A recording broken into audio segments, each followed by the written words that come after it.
Hello everyone, কি খবৰ আপোনালোকৰ? আশা কৰো সকলো ভালে আছে। ওয়েলকাম বেক টু অংকুৰণ এছিয়াছ একাডেমি। আপোনালোকৰ এপিএসসি প্ৰিপাৰেচন কেনেকুৱা চলি আছে? আশা কৰো সকলোৰে ভাল চলি আছে। আৰু আপোনালোকৰ পঢ়া পাতি কাৰেণ্ট এফেয়াৰ্ছৰ পৰা আৰম্ভ কৰি polity, geography, economics, Assam history, Assam geography বহুত বেছি ভালকে চলি আছে।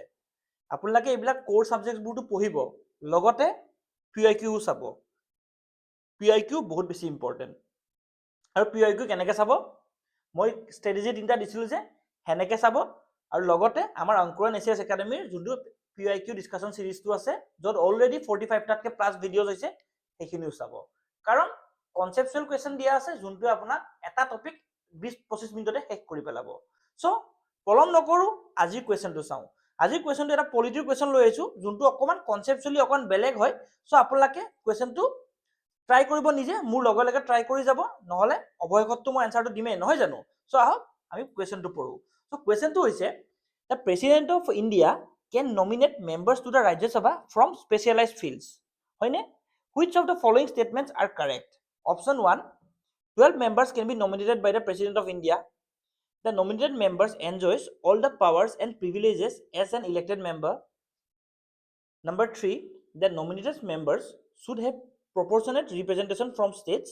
Or number 4, the nominated members have a tenure of 5 years. So কিহৰ কথা কৈছে এইটো? আমাৰ nominated membersৰ কথা কৈছে। কাৰ কথা কৈছে? nominated membersৰ কথা। ঠিক আছে, nominated members কোনে nominate কৰে? nominated members, প্ৰথম কথা কোনে নমিনেট কৰে? আমাৰ প্ৰেচিডেণ্টে নমিনেট কৰে, মন ৰাখিব। কনষ্টিটিউচনেলি কৰে, প্ৰেচিডেণ্টে কৰে। আৰ্টিকেল কিমানৰ মতে কৰে? আৰ্টিকেল 80 সাব ক্লজ 3 মতে কৰে, মনত ৰাখিব। কিহৰ মতে কৰে? Article 80 sub clause 3।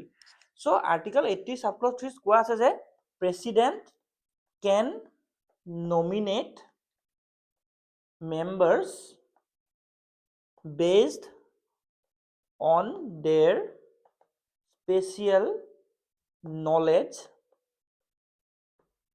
or practical experience in the following specific field. বুজি পালেনে কি কৈছে? প্ৰেচিডেণ্টে এনেকুৱা মানুহবোৰক নমিনেট কৰিব পাৰে ৰাজ্যসভাৰ মেম্বাৰৰ কাৰণে যাৰ কেইটামান মেনশ্যন ফিল্ডত প্ৰেক্টিকেল এক্সপিৰিয়েঞ্চ আছে, নহ'লে স্পেচিয়েল নলেজ আছে। চ' ফিল্ডকেইটানো কি কি? চ' ফিল্ডকেইটা, প্ৰথম ফিল্ডটো হ'ল লিটাৰেচাৰ, মনত ৰাখিব লিটাৰেচাৰ।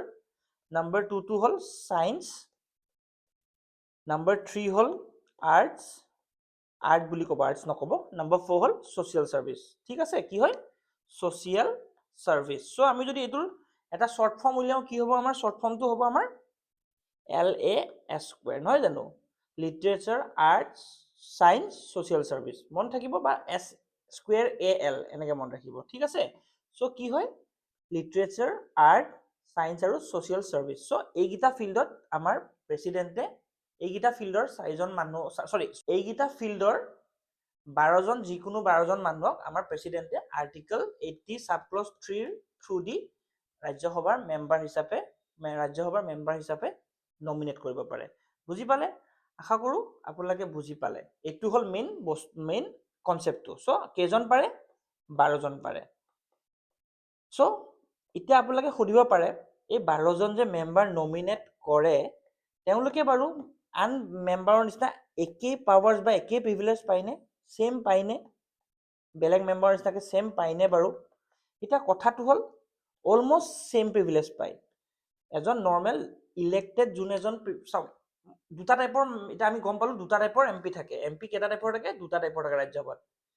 এটা হ'ল ইলেক্টেড, এটা হ'ল নমিনেটেড। মনত ৰাখিব, এটা হ'ল ইলেক্টেড আৰু এটা নমিনেটেড। ইলেক্টেড কিন্তু আমাৰ ইলেকশ্যনৰ থ্ৰু দি আহে, ইনডাইৰেক্ট ইলেকশ্যন থ্ৰু দি আহে, নহয় জানো? নমিনেটেডখিনি কোনে নমিনেট কৰে? আমাৰ প্ৰেচিডেণ্টে নমিনেট কৰে। সেইখিনি বস্তুটো পুৰা ক্লিয়াৰ হৈছে চবৰে, নহয় জানো? একদম ইজি হয়, 12টা নমিনেট হৈ আহে। 4টা ফিল্ড আছে, LAS², মানে লিটাৰেচাৰ, আৰ্ট, ছায়েন্স আৰু ছ'চিয়েল ছাৰ্ভিচ। এইখিনি চবৰে ক্লিয়াৰ, একো ডাউট নাই। এতিয়া কথাটো হ'ল আমাৰ ইলেক্টেড এমপি খিনি আৰু নমিনেটেড এমপি খিনি প্ৰিভিলেজ আৰু পাৱাৰ একে পায়নে? য়েছ, অলমষ্ট একেই পাৱাৰ এণ্ড প্ৰিভিলেজ পায়। কিন্তু তেওঁলোকে এটা বস্তু আমাৰ ইলেক্টেড মেম্বাৰতকৈ ডিফাৰেণ্ট হয়, কি হয় জানেনে? তেওঁলোকৰ এটাই ডিফাৰেণ্ট হয়, ডিফাৰেণ্টটো হ'ল যেতিয়া প্ৰেচিডেণ্টৰ ইলেকশ্যন হয়, মনত ৰাখিব, যেতিয়া প্ৰেচিডেণ্টৰ ইলেকশ্যন হয় তেতিয়া তেওঁলোকে ভোট কৰিব নোৱাৰে। কোনে ভোট কৰিব নোৱাৰে? নমিনেটেড কেইজনে ভোট কৰিব নোৱাৰে। বাকী তেওঁলোকে নৰ্মেল এমপিৰ নিচিনাকে গোটেই পাৱাৰ পায়, প্ৰিভিলেজেছ পায়। জাষ্ট ডিফাৰেঞ্চ এটাই যে যেতিয়া প্ৰেচিডেণ্টৰ ইলেকশ্যন হয় তেওঁলোকে ভোট কৰিব নোৱাৰে। বুজি পালেনে আপোনালোকে? কিন্তু যেতিয়া ভাইচ প্ৰেচিডেণ্টৰ ইলেকশ্যন হয় তেওঁলোকে ভোট কৰিব পাৰে। চ' এইটোৱে ডিফাৰেঞ্চ। বাকী যি পাৱাৰ আছে, যি প্ৰিভিলেজ আছে, চব একে পায়, নমিনেটেড আৰু ইলেক্টেড এমপি খিনিয়ে। বুজি পালে আপোনালোকে? আশা কৰোঁ আপোনালোকে বুজি পাইছে।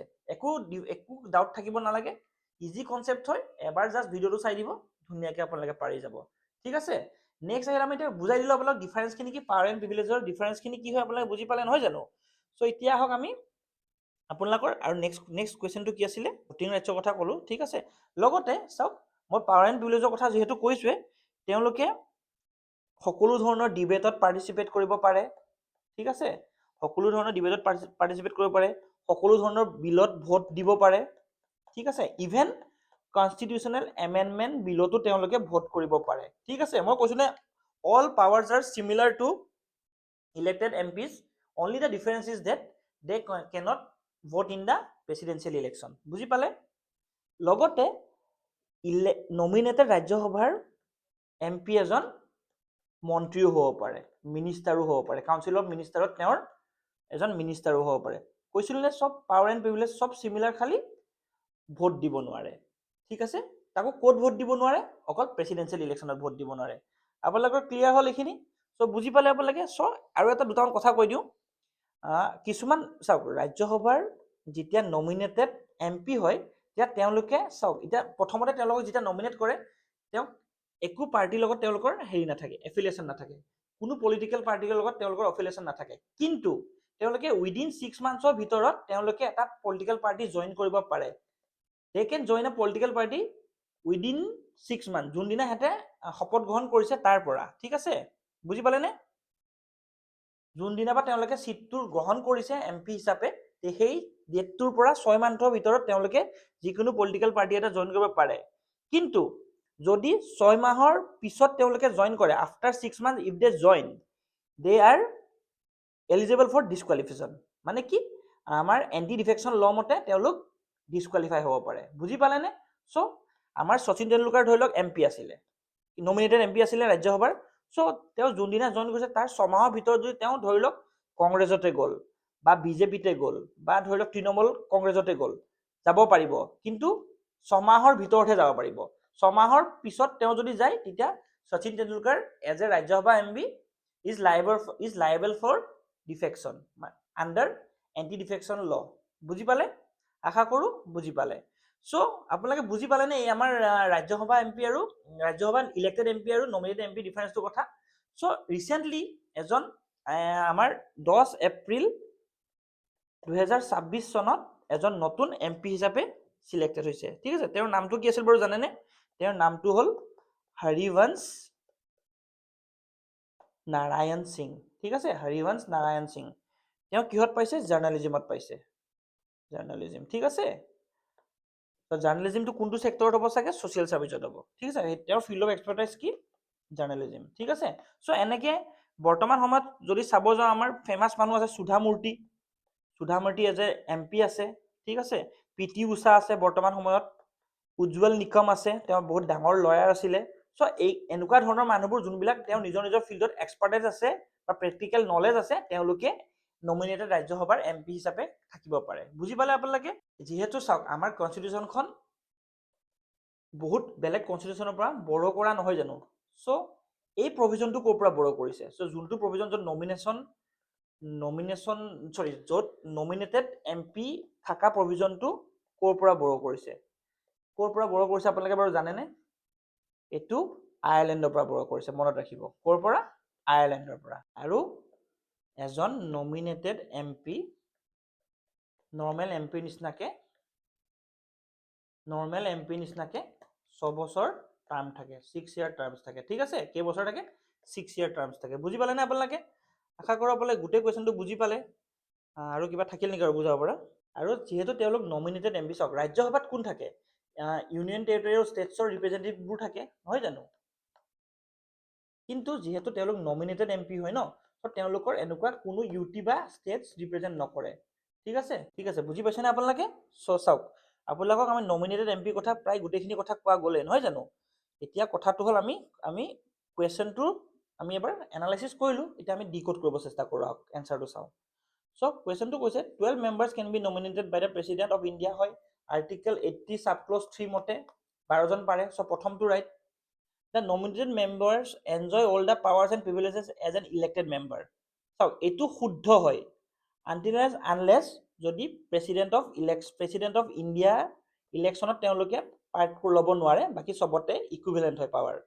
The nominated members should have proportional representation from states. চাওক, এইটো নহয়। চাওক, তেওঁলোকে কোনো ষ্টেট বা ইউটিক ৰিপ্ৰেজেণ্ট নকৰে, তেওঁলোক নিজৰ ফিল্ডত এক্সপাৰ্টাইজ আছে কাৰণে তেওঁলোকক এম পি হিচাপে হেৰি কৰা হয়, নমিনেট কৰা হয়। চ' নম্বৰ 3টো ভুল।